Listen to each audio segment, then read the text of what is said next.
the moment we've all been waiting for. We would like to hear the formal introduction of this year's Student Peace Prize laureate, and it will be given by a member of the Student Peace Prize Committee called Sigrun Espe.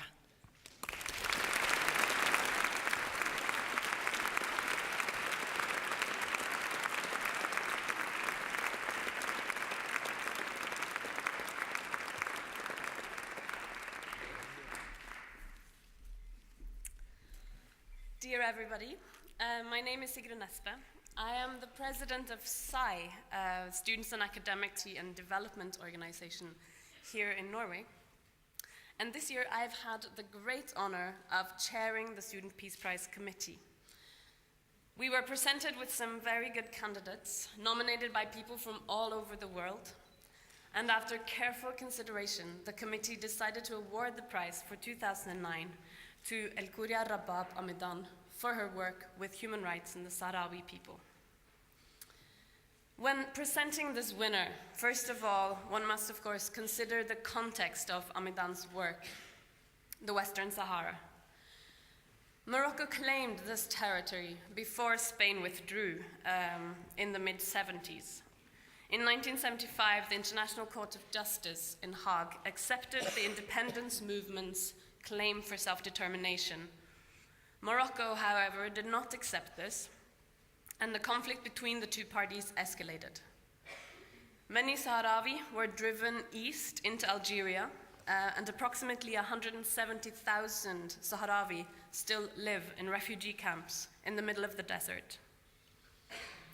In the 1980s, Morocco built a 2,200 kilometers long defense wall strewn with landmines, which divides the eastern part of Western Sahara and the refugee camps from the occupied territories. The UN-brokered ceasefire, which began in 1991, was to be the first step on the way to a referendum for self-determination.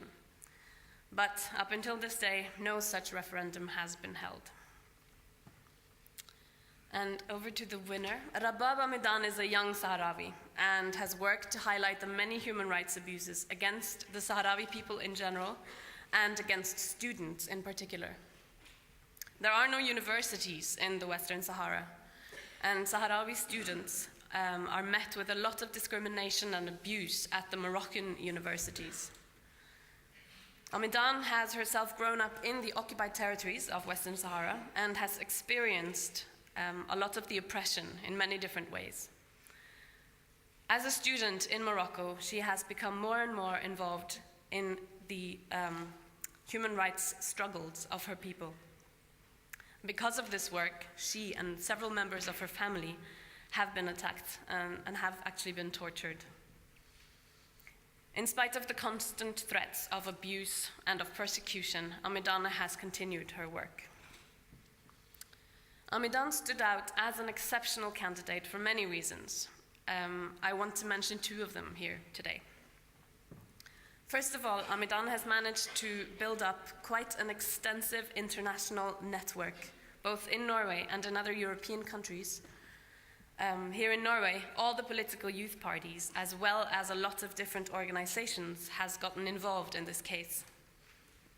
The youth parties actually sent a joint letter to the Norwegian authorities demanding, among other things, the recognition of Western Sahara's diplomatic rights. Secondly, we want to underline the methods that Amidan uses in her work. Amidan works to highlight and document human rights abuses. She uses video, writing reports, and not least distributing material and information over the internet. Documentation and information are two of the most important and most efficient ways of combating human rights abuses. In spite of her peaceful methods, Amidan, together with many other Sahrawi human rights defenders, has experienced assaults, imprisonments, and even torture. As a young person, as a student, and as a woman, Rabab Amidan meets many different forms of discrimination in her work. The very important work she does to highlight an intolerable human rights situation under these difficult circumstances is not only an inspiration, it's quite awe-inspiring. Rabab Amidan is an example showing just how important individuals, young people, and students in particular are in the efforts for the promotion of human rights and peace. Students are key resources in the struggle for a better and more just world. Students are important agents of change in their own communities, and they also have a great responsibility. In order for students to have their voices heard, they need to take initiative, to have a great personal involvement and dedication, to work independently, even in the face of resistance, and to have the courage to channel their involvement into concrete actions, even when danger is imminent. Rabab Amidan has shown such courage, such initiative, involvement, and dedication.